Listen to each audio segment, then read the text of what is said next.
மழையால் பாதிக்கப்பட்ட நெற்பயிர்களை ஆய்வு செய்ய மத்திய குழுவினர் சென்னை வந்திருக்கின்றனர். கூடுதல் விவரங்களை செய்தியாளர் பாஸ்கரன் வழங்க கேட்போம். பாஸ்கரன், வணக்கம். விவரங்களை பதிவு பண்ணலாம் பாஸ்கரன்.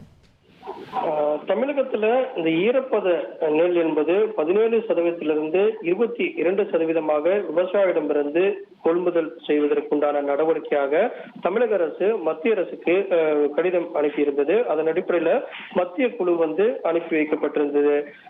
நெல்லுடைய ஈரப்பத அளவை 17% இருந்து 22% அதிகரிக்க தொடர்பான நேரடி கள ஆய்வை மேற்கொள்வதற்காகத்தான் இந்த குழு சென்னை வந்திருக்கிறது.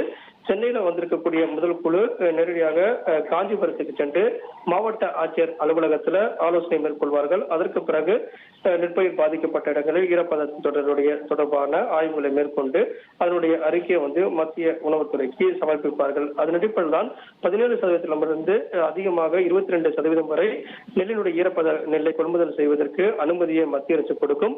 அதன் அடிப்படையில் இந்த மத்திய குழுவுடைய வருகை என்பது முக்கியத்துவம் வாய்ந்ததாக பார்க்கப்படுகிறது. இதே போல டெல்டா பகுதிகளுக்கும் மாவட்டங்களுக்கும் சென்று மத்திய குழு என்பது இன்று ஆய்வுகளை தொடங்க உள்ளது. 3 நாட்கள் ஆய்வுக்கு பிறகு தங்களுடைய அறிக்கையை சமர்ப்பிக்க உள்ளதாகவும் அவர்கள் தெரிவித்துள்ளனர். விவரங்களுக்கு நன்றி பாஸ்கரன்.